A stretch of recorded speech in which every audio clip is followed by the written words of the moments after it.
নিজের চোখে দেখা কিছুদিন আগে একটা জানাজা পড়িয়েছে, খোদার কসম করে বলছে 6:30 ইন্তেকাল করেছে। হসপিটালের বিল দেনেওয়ালা নাই, 4 সন্তান, অ্যাম্বুলেন্সে ঘরে ঘরে আসবে, 1000-1200 টাকার বিল দেনেওয়ালা নাই। কি বুঝলেন? ক্ষণস্থায়ী দুনিয়া।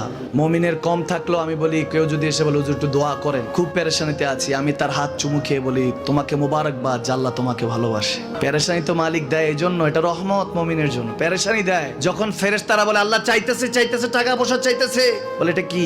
বলে ফাসেক, দে বিদায় কর। তার চাওয়া চাই, বিরক্ত লাগে, বিদায় কর, কি লাগে দে।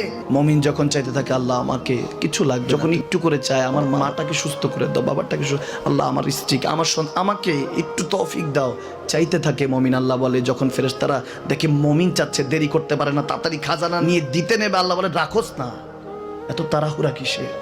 তার চাওয়ার মধ্যে তো প্রেম আছে, একটু চাইতে দেস না।